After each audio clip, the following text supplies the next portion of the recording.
Welcome, welcome to the Pixelated Sausage Show. Hi, how are y'all doing? Hopefully well. I am, of course, your host, Marcus Nez, and this is the 151st episode of the Pixelated Sausage Show. Not that exciting of a number. No big deal to be had here. So yeah, there's that. But it is a Wednesday, the Wednesday before this show comes out. This is all very exciting. I'll bring this up because in the news, we have talks of acquisitions, potential acquisitions, and there were some updates today, and there might be updates tomorrow. Who knows? Who is to say? But before I get to all that, you can look forward to some game talk a little later in the show, including Tekila Run, the House of Da Vinci 3, Everspace 2, the O.W.L Projekt. It's not the O.W.L Projekt, it's just O.W.L Projekt. O.W.L, O.W.L, no period. And then Project, Projekt. And then Downward Enhanced Edition and Skelethrone, the Chronicles of Ericona. But in addition to all those games, I've also the past few weeks played a bit of Mario Party Superstars. I believe that is the name of it, the second Mario Party game that came out on the Switch. Not the most recent one, but not the first one, which I think was just called Super Mario Party and wasn't that well received, but Superstars was enjoyed. And I've now played it 2 times on 2 of the boards. The first 2 boards, the island one, and then the one that is in some industrial looking area where fucking this stupid gosh darn van, truck, stupid vehicle keeps running me back all the fucking time. I hate Mario Party and I love it. It is the game that I most love to hate, and I love hating it, and I genuinely enjoy having a terrible time in it. And don't let me underestimate that. Don't let me downplay how terrible my experience has been these past 2 weeks of Mario Partying in terms of luck. Or the lack thereof on my part. I've played it with my good friend Living Large. Just us so far. We haven't managed to find a third. Because of the one time that entry was available, I was like, yeah, my free trial has gone away, and I don't feel like buying it this weekend, so I'm gonna get it next weekend. And that's what happened. And then entry was nowhere to be found, and no one else owns it other than us. So it's us against the AI, and the AI can be pretty stupid.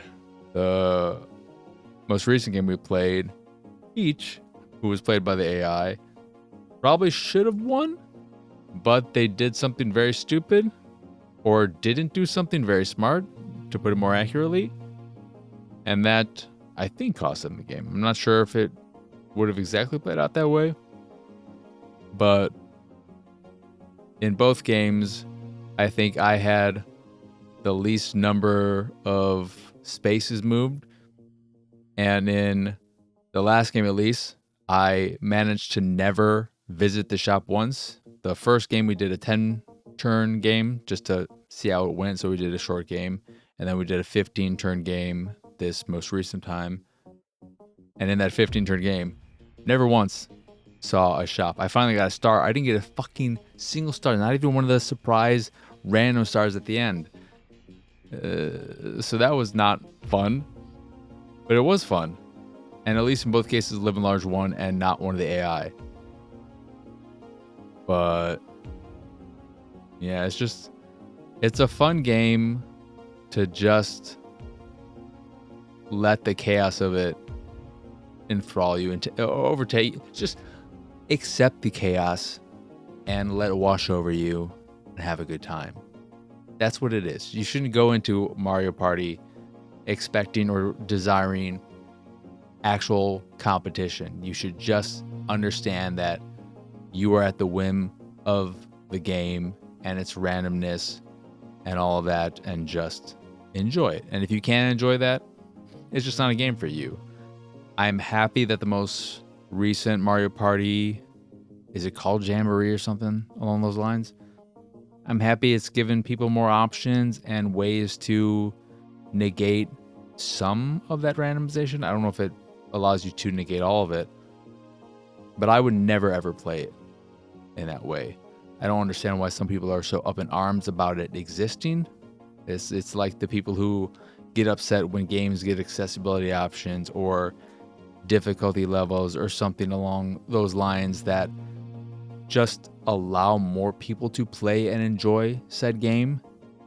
It doesn't mean you have to use those. And if you're someone who is so weak-willed that knowing such a thing exists means you're going to have to use it. Oh, Dark Souls suddenly has... we'll get to more Dark Souls talking a little bit, but now Dark Souls has difficulty levels.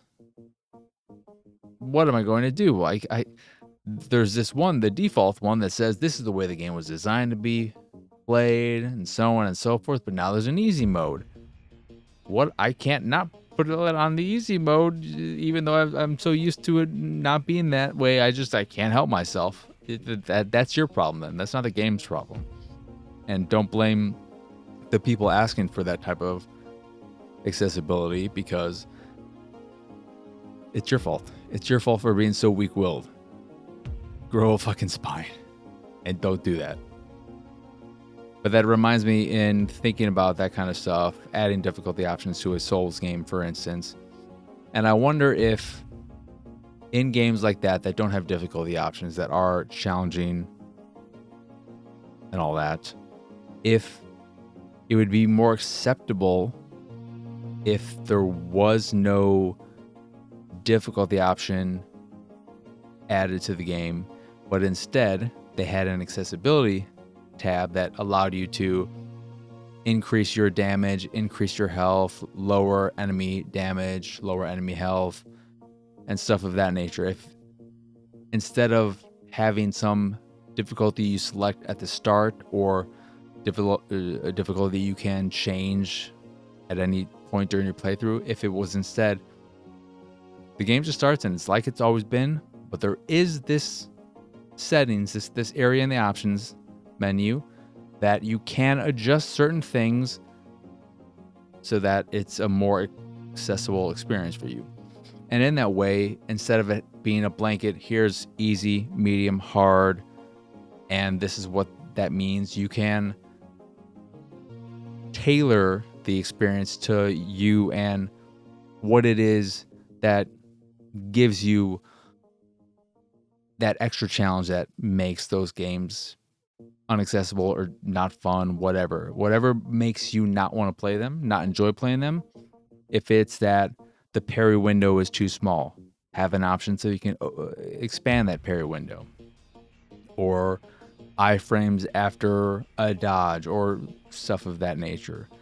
I know that is asking for a lot and to get very granular with stuff, but even if it is just here, your HP is now anywhere between 100 and 200%. You can do 101%, you can do 102%, so on and so forth, and stuff like that. I just think creating your games in a way and adding ways in which you can open up the game to a larger audience is nothing but good. The more who can play, the better for all of us, because that means more can enjoy games just in general, and it's better when more people are able to enjoy our hobby and enjoy lots of different aspects and games and so on of our hobby. But it also means that games can sell more, because someone who looks at a Souls game and says that it looks interesting, but the difficulty is something I can't overcome, so I can't do it. Even though I look at the game and I think to myself, this looks like a very me game. I am just either not that good at games, or I've gotten older and my reflexes aren't what they used to. Whatever the issue may be, they look at that game and say, nope, not for me. If they can suddenly say, oh, now this is for me, how can that not be anything but good? But speaking of FromSoftware, there's a bit of news relating to them, their parent company in particular. So a few days ago, maybe it was just yesterday, Tuesday, time of this recording, we had multiple stories that originated from routers, whatever that outlet is called, that I didn't read the actual article because they're behind a paywall and I'm not dealing with that. So I saw many different articles based on that, citing that article. And depending on the source or the site, they would either just talk about Sony looking to potentially acquire Kadokawa, or specifically pointing out that they're looking to buy the parent company of FromSoftware. And I am very, very not cool with this potential acquisition. My reasoning is not because of the FromSoftware side. I don't like that either. I am not a fan of acquisitions in general and consolidation. Part of that is because of consolidation, but also I just don't like seeing the industry grow smaller and smaller, and seeing games and studios and companies that used to serve a multi-platform market, a larger audience, have that shrink and limit who can play their games, or force people who love their games and have been enjoying their games to suddenly now have to go to a certain platform in order to get them. We don't really have to worry about that with any future potential Xbox acquisitions. Side tangent right there. Xbox talked about still being interested in acquisitions, and specifically pointed out overseas markets, foreign markets. And I guess, I don't know the exact wording, but I believe they cited Asian markets. And then more specifically, China, which I guess makes sense when you look at how the game industry is really exploding there. You look at the success of Black Myth Wukong as the shining example of what's happening there. But if we just ignore China and we look at Asian markets, and you think,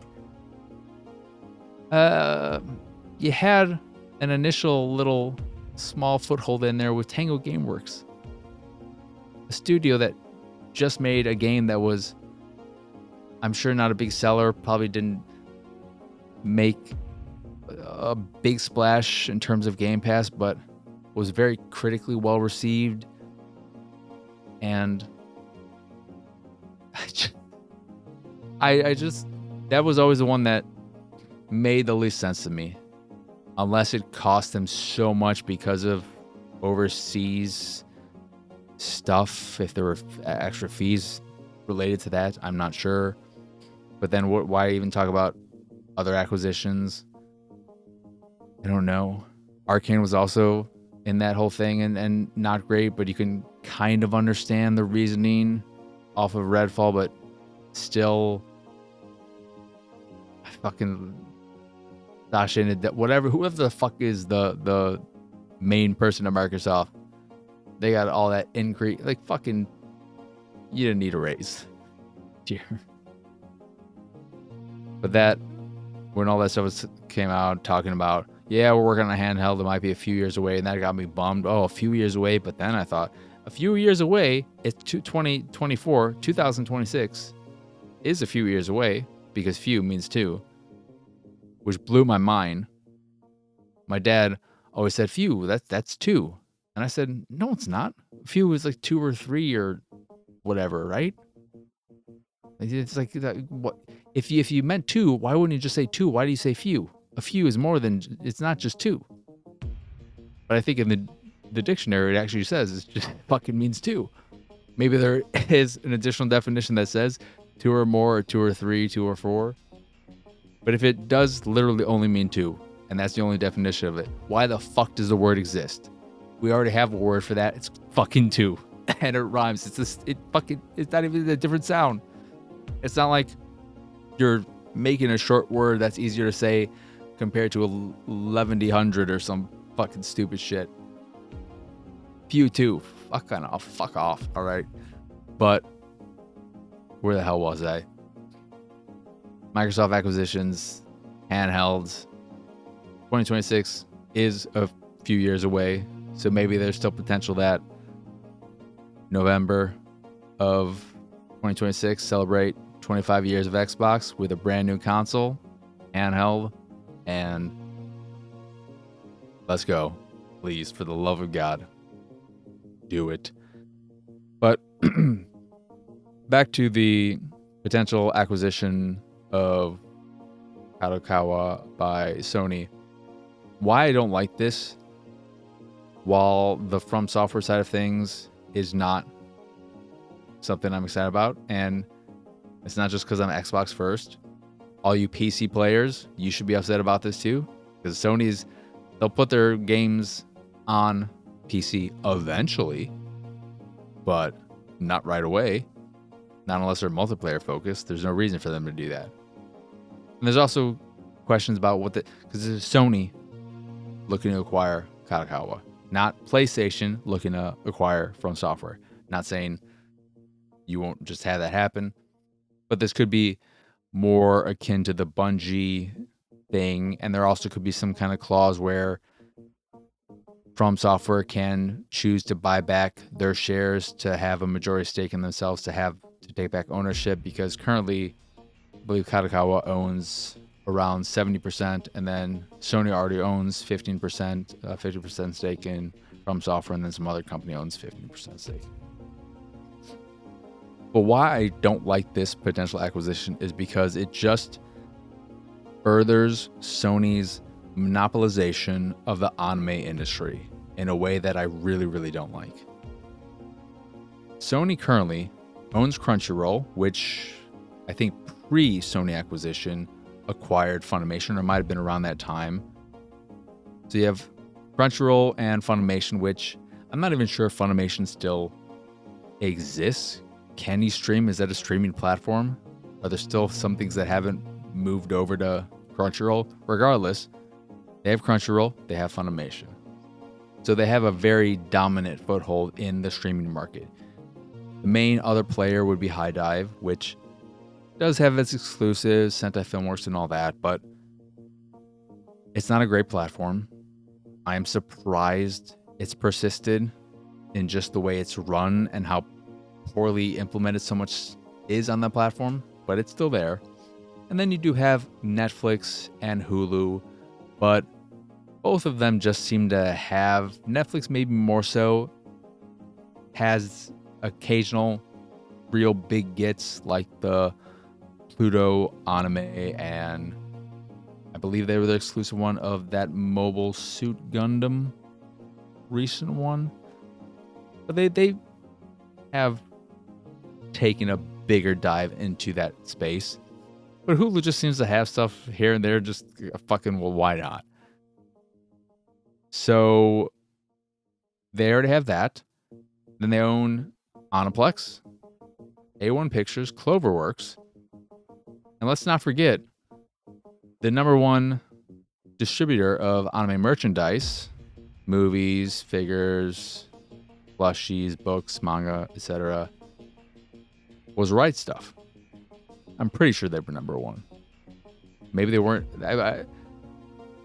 People would have to correct me. I don't know if any super anime fan like me listens, watches, but that was the go-to for so long. And then a few years ago, I think now, Crunchyroll acquired Right Stuff. So the Crunchyroll store is essentially what Right Stuff was. So you have this strong stake in the streaming space and a strong space in the US distribution space. And then also you have these studios, of course. And then I maybe I'm wrong, but I'm pretty sure Sony also owns Anime News Network, which is, I think, the number one source of anime news in the States and maybe just English markets, in English speaking markets in general. So they have the number one US anime press, then the distributor, then all the streaming, and then these various studios. I don't like Sony getting a hold of even more. It's just something that I look at and I think, is this something that they could just get away with because fucking the anime industry is not big enough and so no one really cares or looks at it that hard? Am I overthinking this? Is there more that I just don't like it? I did hear someone say that there was also a report potentially maybe of a South Korean company looking to do a hostile takeover of Kadokawa, in which case I look at that and say, yes, please. But then I also think, like I said, what is the actual deal that is going on? Because this is Sony and Kadokawa, two parent companies, not PlayStation and FromSoftware, and so on. How exactly, what does this deal look like? What are the potential options of Kadokawa's subsidiaries and all that? I'm very curious, but at first blush, I look at it and I think, I don't like this, and not for the reason that I think a lot of people might, because a lot of people are seeing the headlines from software owner, and that is what's getting the most press. But if you're like me, loves anime and all that, that is the more pressing concern. That is the thing that stood out to me when I saw the headline. It wasn't, FromSoftware, and the company Kadokawa did come out today. I want to get this and confirm that they received a letter. A statement from Kadokawa reads, there are some articles on the acquisition of Kadokawa Corporation, hereinafter the company, by Sony Group Incorporated.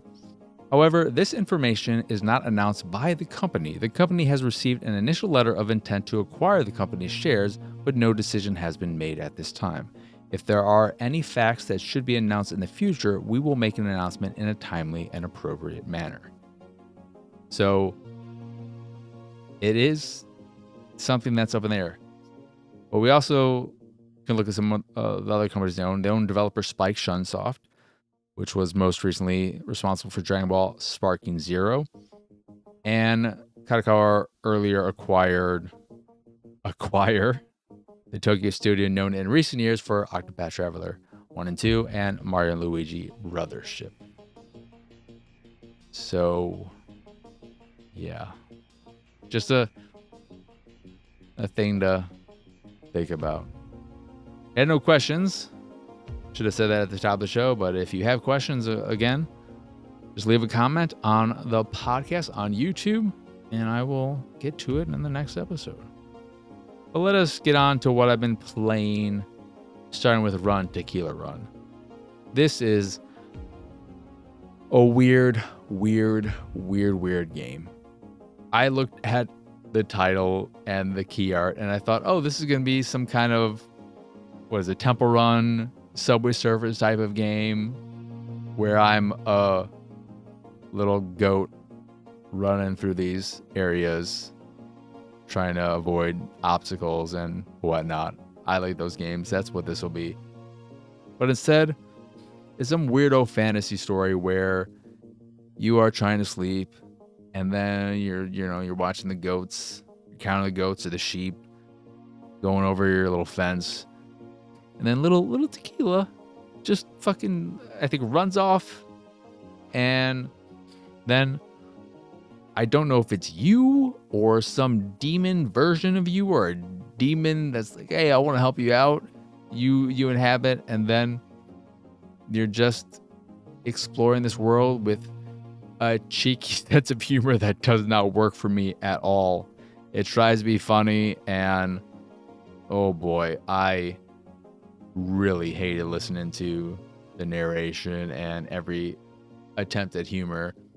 And then the gameplay is so weird in that you pick up these various colors of mana. You pick up red, or not red, you pick up yellow and blue orbs.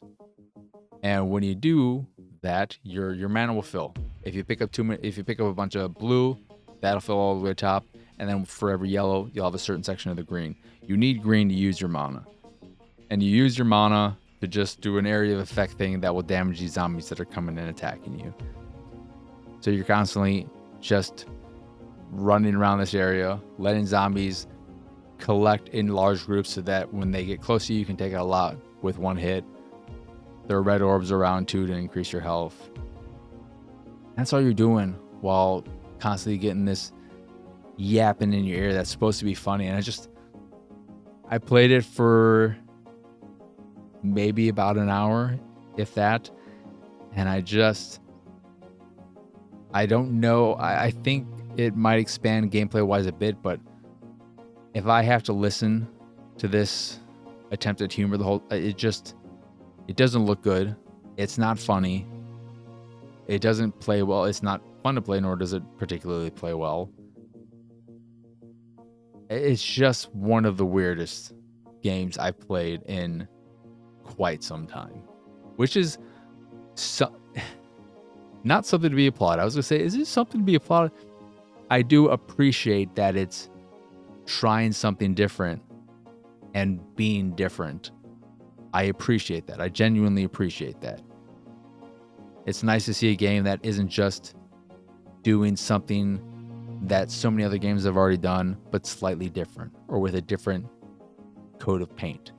So I appreciate that.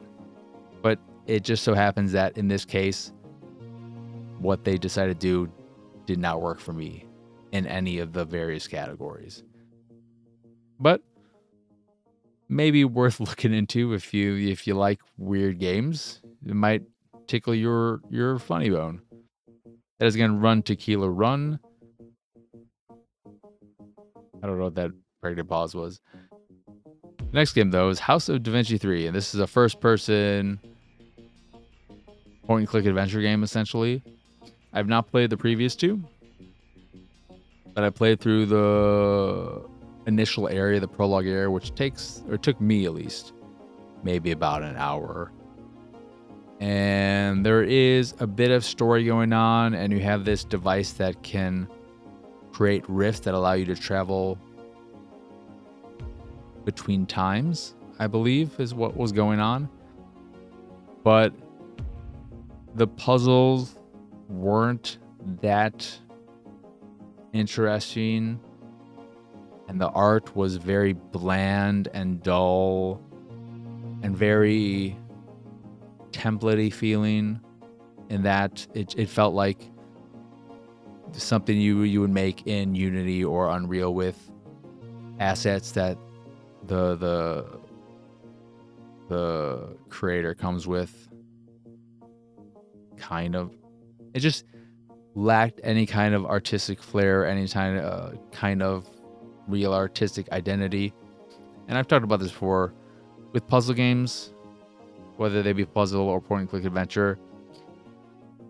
You're going to need to either hook me with really creative puzzles, a very unique and captivating art style, aesthetic, or an engaging story.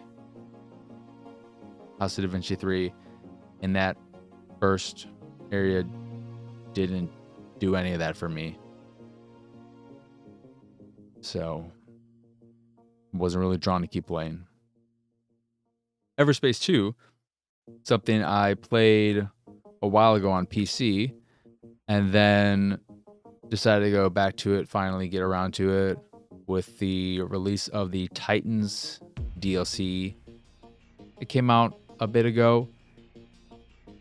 However, I have that on Xbox now, and I had to start a fresh game. And I haven't been able to access the Titans DLC because that is more of a mid-game thing that opens up after you've done a certain select few missions. Once you've completed a few missions, then it opens up. So I can't speak to that. But I wanted to bring it up because it just reminded me, in going back to Everspace, is that it, one, has a really nice, clean look. It isn't amazing looking by any means, but it does have a nice, clean look. When you see more of the metallic looking parts of the world, it looks a little funky. But when you're in open space, it's a pretty version of space to fly around in. And the ship feels really, really good on a gamepad. I'm playing on Xbox again. And just maneuvering the ship, it feels very, very responsive and just feels really good and tight and is a pleasure to control. I adjusted the controls slightly to move boosting off of pushing in the left analog stick and put that on the left trigger, and then pushing the left analog stick descends, because you can do hover or not. You can do hover or dover. You ascend or descend with the left bumper and left trigger by default, but I prefer, I don't like pushing in the analog stick a lot. So if it's mapped to something that I'm going to use a lot, like boost, I want to change that up. And I don't think changing the descending to that really is a huge difference. But it feels really good. And after you get through the few opening missions that are more guided and narrative focused, it opens up to a degree, and it's a really pleasant game to just chill in. It's reminiscent of the Rebel Galaxy games, which I liked, except more combat centric. And Rebel Galaxy was more trading and that stuff, but also when you got into combat, it was more like a pirate game. I believe that's my memory, my recollection of how the combat worked, where it was more akin to being a ship in the sea. And Everspace is way more flight, way more aerial combat, like a Ace Combat and so on. But it eventually opens up. It's just a nice game to chill out in. Go on these missions, just look around an area, stumble across side missions. It's a nice game to just relax in, because it looks nice. It feels really good to fly your ship, and you can play it. There are, I think, 5 difficulty levels, including a very easy mode, which makes it incredibly easy to just get through any kind of obstacle that comes your way. So definitely a game worth checking out if you like space, like flying around, and want something on the lighter side. And if you want more of a challenge, then you just put up the difficulty. That is Everspace too. But just keep in mind that if you're looking at it and you're thinking, oh, might as well just get it all at once, the Titan DLC is not something you can access right at the start. An O.W.L Projekt is a puzzle game where you have a little person you control, and you tell them where to move, and you rotate this little thing, these little, not diorama-esque areas exactly, but just rotate these little spaces, and you have to manipulate platforms and move them around so that your little dude can walk to those platforms. Then you get him on the platform, you move the platform to another area, get him on the. It has a nice look to it, and the puzzles are all right. It's just that eventually you realize it's all coming down to you looking at the area, finding what platform you have to move for them to get access to it. Then you click on it, you wait for them to walk to it, and you're just okay. And now you move that platform here, and then you move these other platforms where they need to be, and then you tell them where.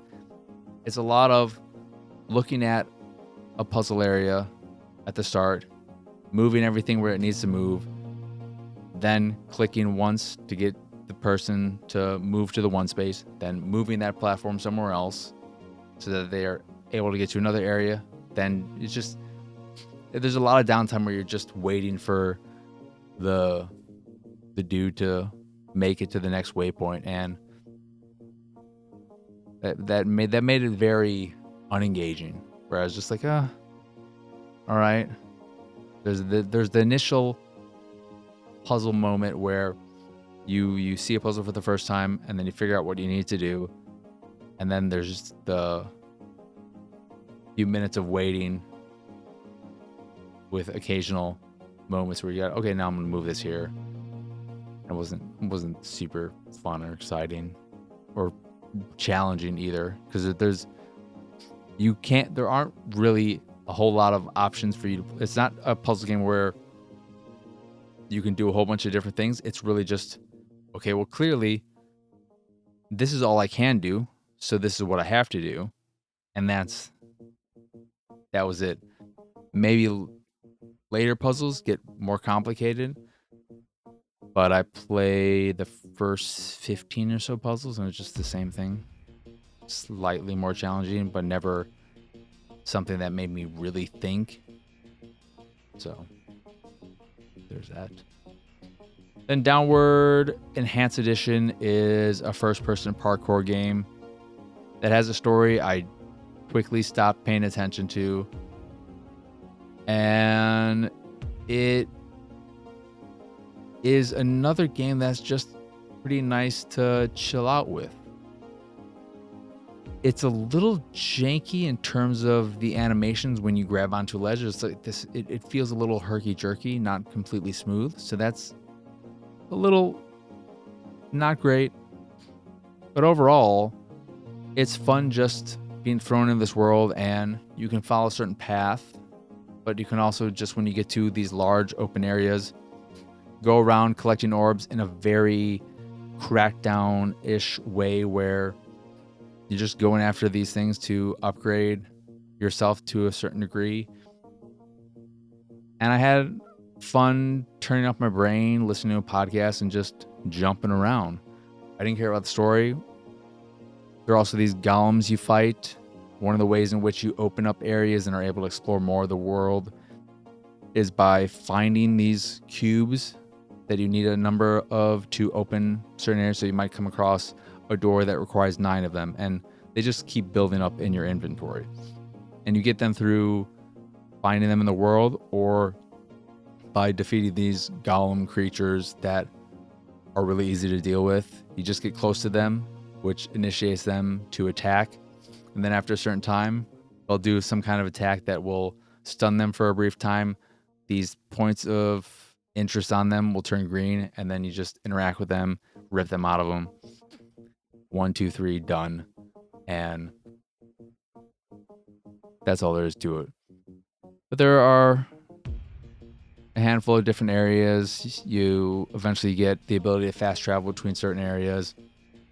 And like I said, it's just a fun game to chill out with. And one of the nice features is that you quickly, and you'll gain some parkour abilities that make certain things a bit easier and allow you to access things you weren't able to initially. So it does make sense to follow the path for a little bit.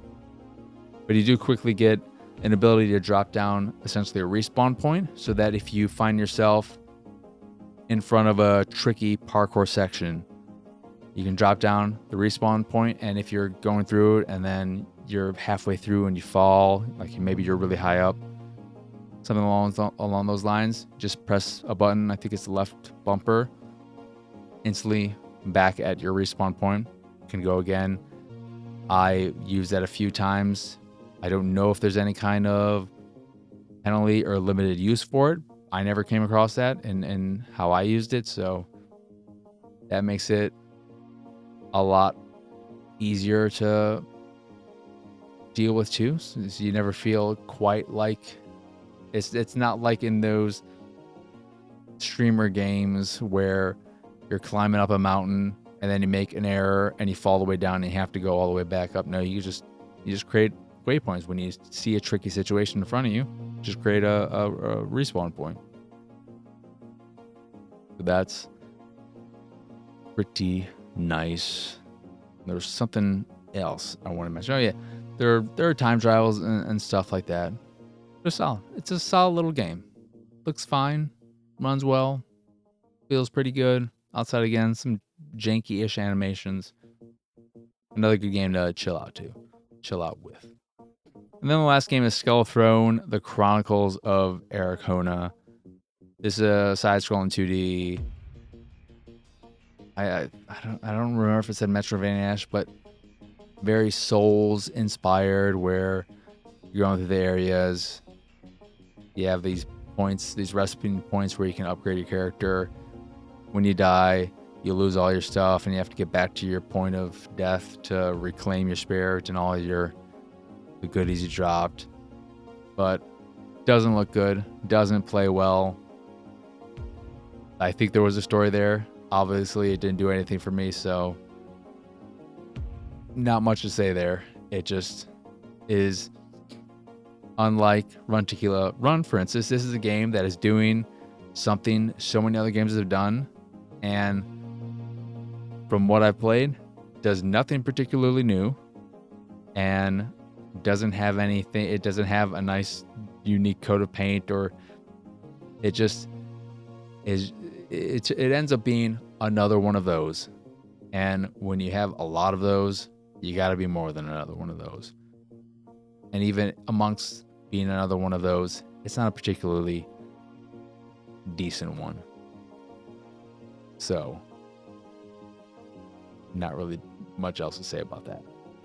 But that is it in terms of what I've been playing. So that means that is it for this here episode of the Pixelated Sausage Show. Once again, I am Marcus Nez. Y'all can find me pretty much everywhere at PX Sausage. Let me look at the thing. Okay, that's I wanted to make sure that when I do the full outro, it's gonna be ready and it's gonna transition. And now we're gonna do that. I fucking just fucked it up by doing this. But let's rewind once again. I am Marcus Nez. Y'all can find me pretty much everywhere at PX Sausage. If you enjoy this here show or any of the stuff I do and what have you, you can support me and my nonsense over at patreon.com/PXS. There you can get access to a monthly Q&A, some fancy Discord roles, a private Discord channel, random drops on the Patreon here and there, depending on your tier, and more, of course. Potentially, maybe. We'll see. Who knows? Maybe some random streaming here and there, though that could also be just public. I don't know. I was thinking to myself, you know what? I kind of really want to jump back into Call of Duty. I don't know if I want to do Warzone, regular multiplayer, both. But if I do, why not stream that? Because that's not content for anything. That would just be chill out, whatever. We'll see. We will see. But if you do enjoy any of the stuff and you want to support me to get access to some of those goodies, or you just want to support me, that is again patreon.com/PXS. PXS. In addition to the Patreon, you can find links to the site, the YouTube, the Discord, and so much more over at pxsausage.com. But that is it. That is all. As always, thank you for watching or listening. I hope you enjoyed this here episode, and I hope you have both a wonderful rest of your day, a lovely rest of your week, and a wonderful weekend. But for now, adios, arrivederci.